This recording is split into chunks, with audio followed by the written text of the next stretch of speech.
Hello student, welcome to HP edu point. I am HP। यहाँ UGC net JRF set paper 1 का पूरा course YouTube में इसी channel पर हमेशा 100% फ्री रहेगा।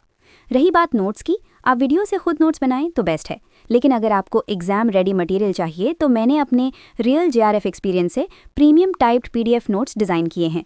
ये नोट्स डिटेल्ड येट कंप्रेस्ड हैं, यानी कम टाइम में डीप स्टडी और क्विक रिविजन दोनों के लिए परफेक्ट। अफोर्डेबल एजुकेशन के मिशन के तहत इसका प्राइस है सिर्फ 1000 रुपीज़। नोट्स लेने के लिए 8927057602 यानी 8927057602 ये नंबर आपको हुमायूं बिस्वास के नाम से शो करेगा। इसी नंबर पर UPI करें और उसी नंबर पर व्हाट्सएप पे स्क्रीनशॉट भेज दें। आपको तुरंत ऑल 10 यूनिट नोट्स और एक्सक्लूसिव व्हाट्सएप ग्रुप यानी जहां डाउट सॉल्विंग और फ्यूचर नोट अपडेट्स हैं उसका फ्री एक्सेस मिल जाएगा। कंटेंट वैल्यूएबल लगे तो लाइक, शेयर और सब्सक्राइब जरूर करें। चलिए आज का लेक्चर शुरू करते हैं। चलो आज का लेसन शुरू करते हैं एक छोटी सी विजुअलाइजेशन से। आप अपने दिमाग में एक बड़ा सा पिरामिड बनाइए, सॉलिड, स्ट्रॉन्ग। इस पिरामिड की 3 सिराहें हैं और इस पिरामिड के बाहर थोड़ा दूर एक खुला आसमान है। ये पिरामिड टीचिंग का पिरामिड है। इसकी सबसे नीचे सिरा, जो सबसे चौड़ी सिरा है जिस पर पूरी इमारत टिकी हुई है, वो है मेमोरी लेवल, यानी याद करने का लेवल। उसके ऊपर वाली सिरा जो थोड़ी छोटी है वो है अंडरस्टैंडिंग लेवल, समझने का लेवल। और सबसे ऊपर जो टिप है, जो पॉइंट है, वो है रिफ्लेक्टिव लेवल, चिंतन का, सोच विचार का लेवल। और वो खुला आसमान जो पिरामिड के बाहर है उसको हम कहेंगे ऑटोनॉमस डेवलपमेंट लेवल, जहां पर कोई फॉर्मल टीचिंग नहीं होती, लर्नर खुद ही सीख रहा होता है। ये कॉन्सेप्ट मॉरिस एल बिगी ने 1976 में पेश किया था। अब इस पिरामिड के हर एक ब्लॉक को, हर एक लेवल को हम इतनी डिटेल से समझेंगे जैसे हम खुद उधर बैठे हैं। हर एक स्टेप को विजुअलाइज करेंगे। सबसे पहले फाउंडेशन से शुरू करते हैं, मेमोरी लेवल ऑफ टीचिंग। इसको हम हर्बर्टियन मॉडल भी कहते हैं क्योंकि इसे डेवलप किया था जोहान फ्रीडरिक हर्बर्ट ने। अब सोचिए, आप एक छोटे बच्चे को कुछ सिखाना चाहते हैं। आप उसे अल्फाबेट सिखाते हैं, ABCD। आप उसे टेबल याद कराते हैं, 2 1s are 2, 2 2s are 4। ये है मेमोरी लेवल। यहाँ पर फोकस पूरी तरह से रोट लर्निंग पर होता है, फैक्चुअल रिकॉल पर। डेट्स, नेम्स, डेफिनेशंस, फॉर्मूलाज बस याद कर लो। इस लेवल पर टीचर की भूमिका क्या है? टीचर एक डोमिनेंट अथॉरिटी है, पूरी क्लास पर उसका कंट्रोल है। और स्टूडेंट क्या है? स्टूडेंट एक पैसिव रिसिपिएंट है। जैसे एक खाली ग्लास है और टीचर उसमें पानी डाल रहा है। ग्लास का अपना कोई रोल नहीं है, बस जो डाला जाए उसे लेना है। ये मेथड छोटी क्लासेस के लिए, बेसिक कॉन्सेप्ट्स की फाउंडेशन देने के लिए और स्लो लर्नर्स को सबसे पहले चीजें याद कराने के लिए बहुत अच्छा है। लेकिन हर्बर्ट ने बस इतना ही नहीं कहा कि रट लो। उन्होंने इस थॉटलेस टीचिंग प्रोसेस को भी 5 स्ट्रक्चर्ड स्टेप्स में ब्रेक किया है। इन स्टेप्स को हम हर्बर्ट्स फॉर्मल स्टेप्स कहते हैं। इन 5 स्टेप्स को आप किसी भी नई चीज को सीखने की कंप्लीट जर्नी समझिए, जैसे आप किसी नई जगह पर जा रहे हैं। पहला स्टेप, प्रिपरेशन। इस स्टेज में टीचर नए टॉपिक को स्टूडेंट की पहली एग्जिस्टिंग नॉलेज से कनेक्ट करता है। मान लीजिए आज का टॉपिक है हिमालय पर्वत, तो टीचर पूछेगा, बच्चों आपने कभी पहाड़ देखा है? वो कैसा दिखता है? आपने टीवी पर स्नो कहाँ देखा है? यहाँ टीचर स्टूडेंट के दिमाग में पहले से मौजूद इमेजेस को एक्टिवेट कर रहा है। इससे स्टूडेंट का माइंड नए टॉपिक के लिए रिसेप्टिव हो जाता है। जैसे किसी फंक्शन में जाने से पहले आप इन्वाइट करते हैं, वैसे ही। दूसरा स्टेप, प्रेजेंटेशन। अब टीचर नया टॉपिक क्लियरली प्रेजेंट करता है। वो हिमालय के मैप को दिखाएगा, फोटोज दिखाएगा, बताएगा कि ये दुनिया की सबसे ऊंचाई पर्वतमाला है। ये 3 रेंजेस में बनता है। नई इन्फॉर्मेशन को सिस्टमैटिकली दिखाया जाता है। ये वो स्टेज है जब आप एक्चुअली उस जगह पर पहुंच जाते हैं और आंखें खोलकर देखने लगते हैं। तीसरा स्टेप, एसोसिएशन। अब टीचर नई इन्फॉर्मेशन को पुरानी आइडिया से लिंक करेगा। वो कहेगा, जैसे आपने गंगा नदी देखी है, वो हिमालय से ही निकलती है। जैसे आप गर्मियों में हिल स्टेशन जाते हैं, वो भी इसी पर्वतमाला में है। यहाँ एसोसिएशन बनाई जा रही है। नए फैक्ट्स को पुरानी मेमोरी के साथ जोड़कर दिमाग में एक हुक लगाया जा रहा है ताकि वो उलझ न जाए।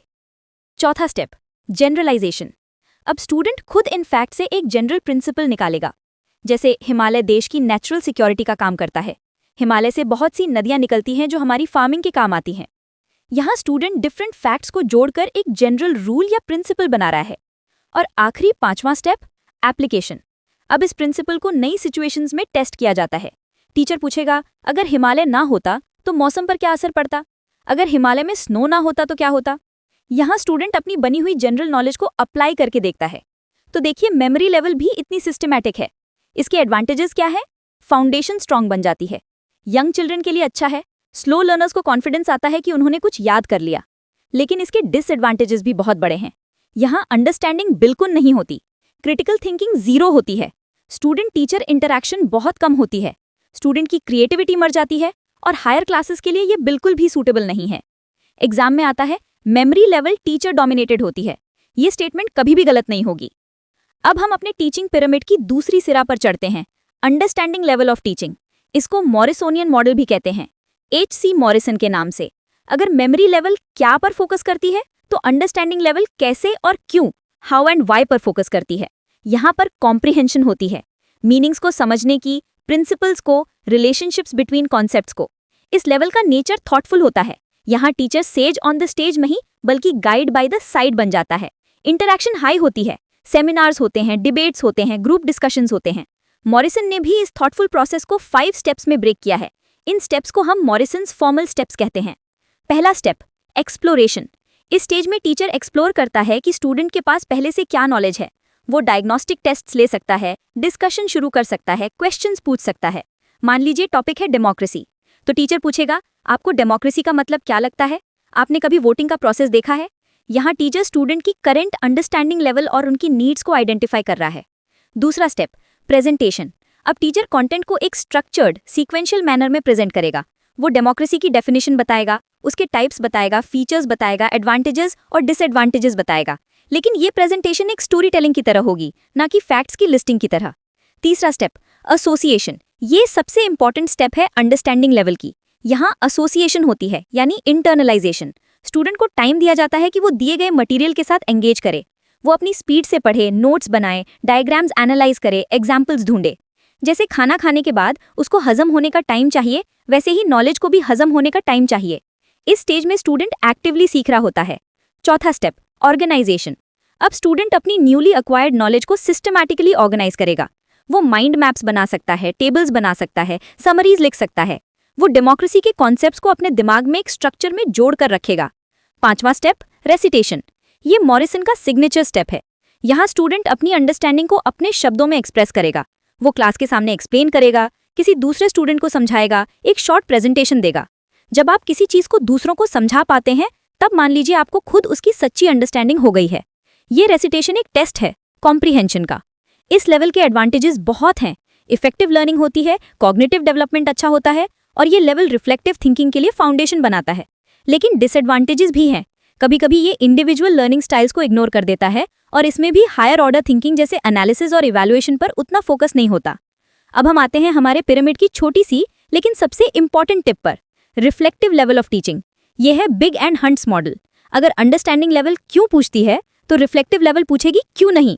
अगर ऐसा होता तो क्या होता? इसका क्या ऑल्टरनेटिव हो सकता है? ये हाईएस्ट लेवल है टीचिंग लर्निंग की। यहाँ पर focus critical thinking, creative thinking, problem solving और इंडिपेंडेंट जजमेंट पर होता है। इस लेवल का नेचर अपर थॉटफुल होता है। टीचर यहाँ एक प्रोवोकेटर की तरह काम करता है। वो स्टूडेंट्स को स्टिमुलेट करता है, उन्हें थिंकिंग के लिए प्रोवोक करता है। क्लासरूम का atmosphere open, critical and alive होता है। हर कोई सवाल उठा सकता है। इस लेवल की प्रोसेस एकदम प्रॉब्लम सॉल्विंग जैसे है। मान लीजिए आपके सामने एक कॉम्प्लेक्स पजल रखा है, आप उसे कैसे सॉल्व करेंगे? पहला स्टेज, प्रॉब्लम आइडेंटिफिकेशन। टीचर एक ओपन एंडेड प्रॉब्लम देता है या फिर स्टूडेंट खुद किसी सिचुएशन से एक प्रॉब्लम आइडेंटिफाई करते हैं। जैसे स्कूल के आसपास पोल्यूशन बढ़ रहा है, इस प्रॉब्लम को कैसे सॉल्व किया जाए? दूसरा स्टेज, हाइपोथेसिस फॉर्मुलेशन। अब स्टूडेंट्स पॉसिबल सोल्यूशन सजेस्ट करेंगे। हाइपोथेसिस यानी एजुकेटेड गेस। कोई कहेगा मोर ट्रीज लगाने चाहिए, कोई कहेगा पब्लिक अवेयरनेस कैंपेन चलानी चाहिए, कोई कहेगा वेस्ट मैनेजमेंट सिस्टम इंप्रूव करना चाहिए। तीसरा stage, data collection and analysis. अब स्टूडेंट्स अपने हाइपोथेसिस को टेस्ट करने के लिए डेटा कलेक्ट करेंगे। वो लोकल एरिया का सर्वे करेंगे, इंटरनेट पर रिसर्च करेंगे, इंटरव्यूज लेंगे, फिर उस डेटा को एनालाइज करेंगे कि पोल्यूशन के किस रीजन का कितना कंट्रीब्यूशन है। चौथा स्टेज, टेस्टिंग ऑफ हाइपोथेसिस। अब हर एक प्रपोज्ड सोल्यूशन को टेस्ट किया जाएगा, जैसे ट्री प्लांटेशन से कितना फायदा होगा, अवेयरनेस कैंपेन का क्या इफेक्ट होगा। स्टूडेंट्स एक्सपेरिमेंट्स कंडक्ट कर सकते हैं, मॉडल्स बना सकते हैं। और आखिरी स्टेज, कंक्लूजन। अब स्टूडेंट्स एक रीजन्ड जस्टिफाइड सोल्यूशन पर पहुंचेंगे और उसे डिफेंड कर पाएंगे। वो एक प्रॉपर प्रोजेक्ट रिपोर्ट बना सकते हैं जिसमें उनका पूरा एनालिसिस और फाइनल रिकमेंडेशन हो। इस लेवल के एडवांटेजेस बहुत बढ़िया हैं। ये पूरे तरह से लर्नर सेंटर्ड है। Problem solving skills, creativity, self motivation develop होती है। डिसएडवांटेजेस भी क्लियर है। ये प्रोसेस बहुत टाइम कंज्यूमिंग है, लोअर क्लासेस या हर टाइप के स्टूडेंट्स के लिए सूटेबल नहीं है, और टीचर को भी बहुत ही स्किल्ड और प्रिपेयर्ड होना पड़ता है। अब हम आते हैं टीचिंग के फेजेस पर। लेवल्स अलग हैं, लेकिन हर लेवल की टीचिंग में ये 3 फेजेस होते हैं। इन्हें फिलिप वी जैक्सन ने डिफाइन किया था। ये फेजेस टीचिंग की टाइमलाइन है। पहला phase pre active phase, planning stage. ये वो सब कुछ है जो आप क्लासरूम में जाने से पहले करते हैं, जैसे किसी जनरल की वॉर से पहले की स्ट्रैटेजी। इसमें आता है ऑब्जेक्टिव सेट करना, यानी आज मैं क्या सिखाना चाहता हूँ, लेसन प्लान बनाना, टीचिंग एड्स तैयार करना और असेसमेंट स्ट्रैटेजी सोचना कि कैसे चेक करूंगा कि स्टूडेंट्स ने सीख लिया। पूरी टीचिंग इसी फेज की क्वालिटी पर डिपेंड करती है। दूसरा phase interactive phase, execution stage. ये है एक्चुअल क्लासरूम इंटरैक्शन, प्लान को एक्शन में लाना। इसमें आता है कंटेंट प्रेजेंट करना, क्वेश्चंस पूछना, डिस्कशंस कंडक्ट करना, क्लासरूम मैनेज करना और स्टूडेंट्स को कंटिन्यूअस फीडबैक देना। ये फेज डायनामिक होता है क्योंकि आपको स्टूडेंट्स के रिएक्शंस के हिसाब से एडजस्ट करना पड़ता है।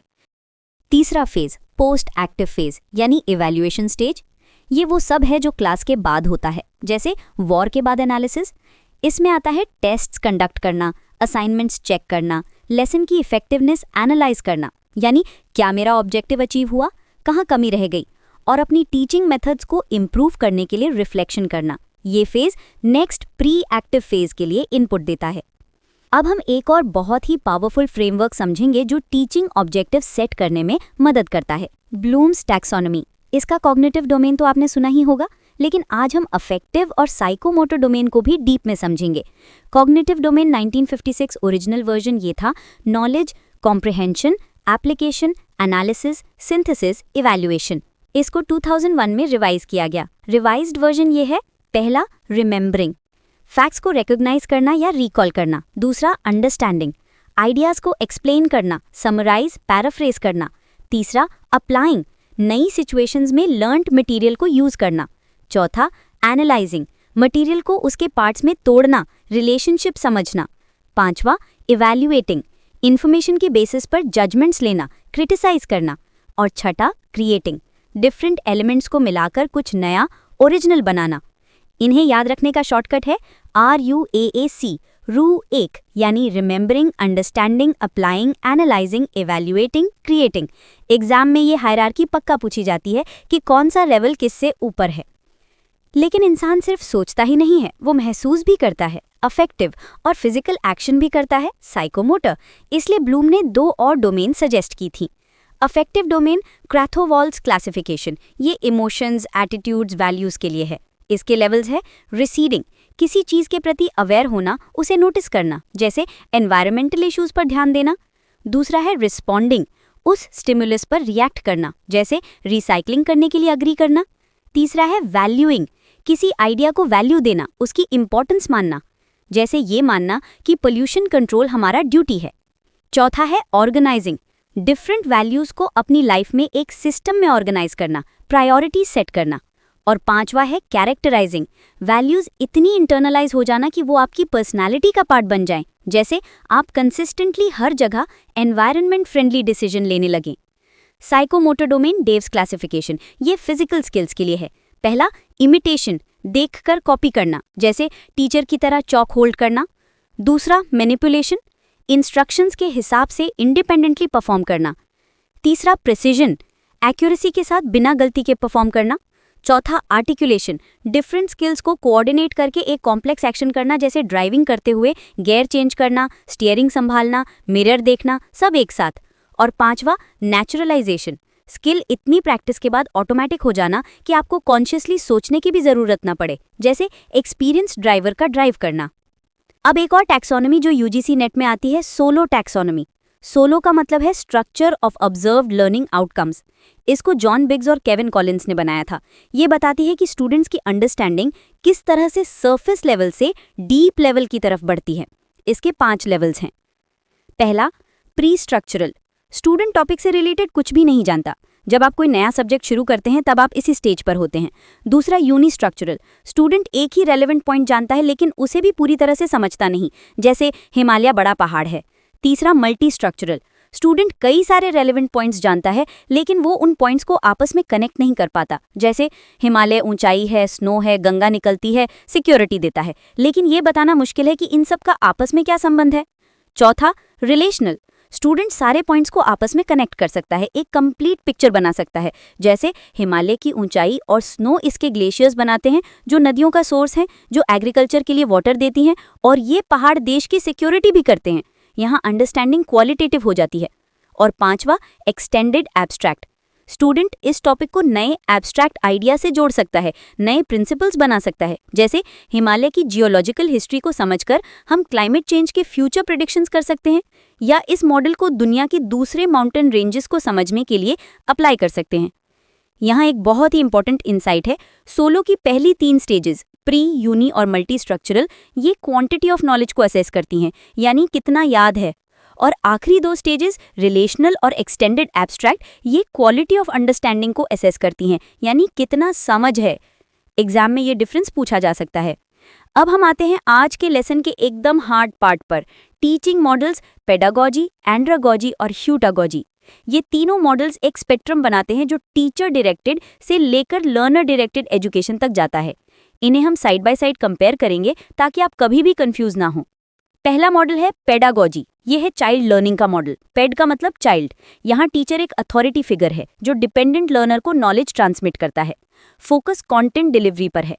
इसी के अंडर एक बहुत ही रेवोल्यूशनरी कॉन्सेप्ट आता है, क्रिटिकल पेडागोजी। इसकी फिलॉसफी के फाउंडर थे पाउलो फ्रेरे। उन्होंने अपनी किताब पेडागोजी ऑफ द ऑप्रेस्ड में एक powerful analogy the, banking model of education. इस मॉडल में टीचर बैंक है जिसके पास नॉलेज का ट्रेजर है, और स्टूडेंट्स खाली बैंक अकाउंट्स हैं। टीचिंग का काम है टीचर का नॉलेज स्टूडेंट्स के खाली अकाउंट्स में डिपॉजिट करना। स्टूडेंट्स पैसिव हैं, सिर्फ रिसीव करते हैं। फ्रेरे ने इसकी वायलेंट क्रिटिसिज्म की। उन्होंने ऑल्टरनेटिव दिया, प्रॉब्लम पोजिंग एजुकेशन। इसमें टीचर एक रियल वर्ल्ड प्रॉब्लम क्लास के सामने रखता है, जैसे हमारे इलाके में लिटरेसी रेट क्यों कम है। टीचर और स्टूडेंट्स दोनों मिलकर इस प्रॉब्लम का एनालिसिस करते हैं, सॉल्यूशन सोचते हैं और उस पर एक्शन लेने की प्लानिंग करते हैं। इससे जो डेमोक्रेटिक डायलॉग होता है और जो एक्शन लिया जाता है उसे फ्रेरे प्रैक्सिस कहते थे। इसका मेन गोल है लिबरेशन, स्टूडेंट्स को ऑप्रेसिव थिंकिंग से आज़ाद करना, उन्हें एम्पावर करना ताकि वो अपनी दुनिया को बदल सकें। दूसरा मॉडल एंड्रागोजी, ये है अडल्ट लर्निंग का मॉडल। एंड्रा का मतलब अडल्ट। इस टर्म को सबसे पहले 1833 में अलेक्जेंडर कैप ने प्लेटो की एजुकेशन थियरी को डिस्क्राइब करने के लिए यूज़ किया था। 1920s में यूगन रोजेनस्टॉक ह्यूसी ने इस टर्म को रिवाइव किया, ये कहते हुए कि अडल्ट्स को सिखाने के लिए स्पेशल मेथड्स और स्पेशल टीचर्स की ज़रूरत है। लेकिन इसे दुनिया भर में पॉपुलर 1960s में मैल्कम नोल्स ने किया। उन्होंने इसे एक प्रॉपर थियरी दी। नोल्स के अजम्पशंस के हिसाब से अडल्ट सेल्फ डायरेक्टेड होते हैं, उनकी लाइफ एक्सपीरियंस लर्निंग का सबसे बड़ा रिसोर्स होती है, उनकी रेडीनेस टू लर्न उनकी लाइफ रोल्स जैसे पेरेंट एम्प्लॉय से ट्रिगर होती है, उनकी orientation to learning problem centred होती है, और उनकी मोटिवेशन इंटरनल जैसे self esteem, better life, personal achievement से मोटिवेट होती है। यहाँ टीचर का रोल फैसिलिटेटर का होता है। तीसरा मॉडल है ह्यूटागोजी। यह है सेल्फ डिटर्मिन्ड लर्निंग का मॉडल। ह्यूटा का मतलब सेल्फ। ये पेडागोजी और एंड्रागोजी के आगे की जर्नी है। यहाँ लर्नर पूरा ऑटोनॉमस होता है। टीचर का रोल कोच या रिसोर्स एजेंट का होता है जो बस गाइडेंस देता है जब लर्नर मांगे। फोकस यहाँ लर्निंग हाउ टू लर्न पर होता है। लर्नर खुद डिसाइड करता है कि क्या सीखना है, कैसे सीखना है और कब सीखना है। इसका गोल कैपेबिलिटी डेवलप करना है कि लर्नर को इतनी स्किल्स और कॉन्फिडेंस आए कि वो कॉम्प्लेक्स अनप्रेडिक्टेबल सिचुएशंस में भी अपना काम कर सके। अब इन तीनों को एक डिटेल्ड कंपैरिजन टेबल की तरह समझिए। हर एक फीचर पर अलग अलग सोचिए। पहला है लर्नर रोल। पेडागोजी में लर्नर डिपेंडेंट है, बच्चा पैसिव वेसल है, पूरा टीचर पर निर्भर है। एंड्रागोजी में self directed, adult active participant है, अपने लर्निंग पाथ की प्लानिंग में भाग लेता है। और ह्यूटागोजी में autonomous and self determined, learner खुद प्राइमरी एजेंट है, अपने लर्निंग का आर्किटेक्ट है। टीचर रोल है पेडागोजी में एक्सपर्ट और अथॉरिटी, सेंट्रल फिगर है, सोल नॉलेज सोर्स। एंड्रागोजी में फैसिलिटेटर और गाइड, सपोर्टिव एनवायरनमेंट बनाता है, रिसोर्सेज प्रोवाइड करता है। ह्यूटागोजी में कोच और रिसोर्स एजेंट, लर्नर को एम्पावर करता है, गाइडेंस सिर्फ on request. Focus of learning है पेडागोजी में content delivery, success standardised curriculum को याद करने से मेजर होती है। एंड्रागोजी में process and application, success real world problems को सॉल्व करने से मेजर होती है। और ह्यूटागोजी में capability and metacognition, success learn how to learn की स्किल और नई सिचुएशंस में अप्लाई करने की कॉम्पिटेंस से मेजर होती है। रूल ऑफ लर्नर्स एक्सपीरियंस पर आइए तो पेडागोजी में टू बी बिल्ट अपॉन, बच्चे की एक्सपीरियंस मिनिमल मानी जाती है, टीचर की एक्सपीरियंस ज़्यादा इंपॉर्टेंट है। एंड्रागोजी में रिच रिसोर्स है, अडल्ट की लाइफ एक्सपीरियंस सबसे वैल्यूबल लर्निंग रिसोर्स है। और ह्यूटागोजी में context and outcome, experience learning का कॉन्टेक्स्ट भी है, यानी इससे सीखते हैं और आउटकम भी है, सीख कर नया एक्सपीरियंस मिलता है। और रेडीनेस टू लर्न पेडागॉजी में एज और करिकुलम के हिसाब से तैयार माना जाता है। एंड्रागॉजी में लाइफ नीड, लाइफ में कोई प्रॉब्लम आने पर या नई रिस्पॉन्सिबिलिटी आने पर रेडीनेस ट्रिगर होती है। और ह्यूटागॉजी में क्यूरियोसिटी एंड पर्पस, लर्नर की अपनी क्यूरियोसिटी, इंटरेस्ट और पर्सनल मास्टरी की इच्छा रेडीनेस डिटर्मिन करती है। लर्निंग ओरिएंटेशन पेडागॉजी में subject centred, learning math, science, history अलग अलग सब्जेक्ट्स में डिवाइडेड है। एंड्रागॉजी में प्रॉब्लम सेंटर्ड, लर्निंग लाइफ या वर्क से रिलेटेड चैलेंजेस के अराउंड ऑर्गेनाइज्ड है। और ह्यूटागॉजी में लर्नर सेंटर्ड और नॉन लिनियर, लर्निंग ऑर्गेनिक है, इंटरकनेक्टेड है और पूरा लर्नर के क्वेश्चंस और जर्नी पर डिपेंड करती है। 7. मोटिवेशन या प्रेरणा पेडागॉजी में एक्सटर्नल यानी ग्रेड्स, स्टार्स या कंपटीशन से मोटिवेट होते हैं। एंड्रागॉजी में इंटरनल यानी सेल्फ एस्टीम, बेटर जॉब या बेटर क्वालिटी ऑफ लाइफ से मोटिवेट होते हैं। और यूटूगॉजी में इंट्रिंसिक यानी इनर क्यूरियोसिटी, पैशन या पर्पस की फीलिंग से मोटिवेट होते हैं। नंबर 8. लर्निंग एनवायरनमेंट पेडागॉजी में हाईली स्ट्रक्चर्ड यानी formal classroom, fix desks, fix time table और क्लियर हायरार्की। एंड्रागॉजी में कोलैबोरेटिव यानी flexible spaces, workshops, seminars, group work के लिए सूटेड। और ह्यूटागॉजी में अडेप्टिव एंड नेटवर्क्ड यानी कोई भी एनवायरनमेंट जो लर्नर चूज करे, लाइब्रेरी, कैफे, ऑनलाइन फोरम्स या पर्सनल नेटवर्क। तो स्टूडेंट्स, आज के लेक्चर में हमने टीचिंग एप्टीट्यूड के काफ़ी हैवी और इम्पॉर्टेंट कॉन्सेप्ट्स को डीप में समझा। क्लास वाइंड अप करने से पहले आइए बस 2 मिनट में पूरी क्लास का निचोड़ यानी समरी देख लेते हैं, ताकि ये पॉइंट्स आपके दिमाग में लॉक हो जाएं। सबसे पहले हमने विजुअलाइज किया टीचिंग का पिरामिड। इसके बेस में है मेमोरी लेवल यानी हर्बर्ट वाला, जहां फोकस सिर्फ रोट लर्निंग और फैक्चुअल रिकॉल पर है, टीचर अथॉरिटी है। उसके ऊपर है अंडरस्टैंडिंग लेवल यानी मॉरिसन वाला, जहां मास्टरी और इनसाइट्स आते हैं। सबसे इंपॉर्टेंट स्टेप है असिमिलेशन। और पिरामिड के टॉप पर है रिफ्लेक्टिव लेवल यानी बिगी एंड हंट का। ये हाईएस्ट लेवल है जहां प्रॉब्लम सॉल्विंग और क्रिटिकल थिंकिंग होती है। फिर हमने देखे phases of teaching bye PW Jackson. Simple timeline है, क्लास में घुसने से पहले प्री एक्टिव यानी प्लानिंग, क्लास के दौरान इंटरैक्टिव यानी एग्जीक्यूशन और क्लास के बाद पोस्ट एक्टिव यानी इवैल्यूएशन। स्क्रीन पर शो हो रहा है ब्लूम्स और सोलो टैक्सोनॉमी चार्ट्स। नेक्स्ट हमने डिस्कस किया ब्लूम्स टैक्सोनॉमी। कॉग्निटिव डोमेन का अपडेटेड सीक्वेंस याद रखना, RUAAEC यानी रिमेंबरिंग से स्टार्ट होकर क्रिएटिंग तक। इसके साथ सोलो टैक्सोनॉमी भी मत भूलना, जो बताता है कि लर्निंग सरफेस लेवल यानी क्वांटिटी से डीप लेवल यानी क्वालिटी तक कैसे ट्रैवल करती है। और लास्ट में हमने कंपेयर किया पेडागॉजी, एंड्रागॉजी और ह्यूटागॉजी को। पेडागॉजी है चाइल्ड लर्निंग यानी टीचर सेंटर्ड। यहाँ पाउलो फ्रेरे की क्रिटिकल पेडागॉजी और बैंकिंग मॉडल का क्रिटिसिज्म इंपॉर्टेंट है। एंड्रागॉजी है अडल्ट लर्निंग यानी self directed by Malcolm Knowles. और ह्यूटागॉजी है सेल्फ डिटर्मिन्ड लर्निंग यानी learning to learn. I hope आज का ये डिटेल्ड ब्रेकडाउन आपको पसंद आया होगा। इन नोट्स को एक बार रिवाइज जरूर करना, क्योंकि एग्जाम में डायरेक्ट क्वेश्चंस यहीं से आते हैं। तो दोस्तों, ये था आज का कंप्लीट लेक्चर। उम्मीद है आपको हर एक कॉन्सेप्ट क्रिस्टल क्लियर हो गया होगा। अगर आप आज पढ़ाए गए टॉपिक को कम टाइम में रिवाइज करना चाहते हैं और अपने JRF सेट के सपने को सिक्योर करना चाहते हैं, तो आप मेरे प्रीमियम टाइप्ड PDF नोट्स ले सकते हैं। जैसा मैंने बताया, ये नोट्स मैंने अपने रियल JRF एक्सपीरियंस से बनाए हैं, ताकि आप स्मार्ट स्टडी कर सकें। प्राइस सिर्फ ₹1000 है। बस 8927057602 पर UPI करें, नेम हुमायूं बिस्वास और स्क्रीनशॉट व्हाट्सएप करें। आपको तुरंत ऑल 10 यूनिट नोट्स और एक्सक्लूसिव डाउट सॉल्विंग ग्रुप में ऐड कर दिया जाएगा। वीडियो हेल्पफुल लगा हो तो लाइक ज़रूर करें, अपने दोस्तों के साथ शेयर करें और HB एडू पॉइंट को सब्सक्राइब करके बेल आइकन दबाना ना भूलें, ताकि नेक्स्ट क्लास मिस ना हो। मिलते हैं नेक्स्ट क्लास में। तब तक के लिए keep learning and keep growing.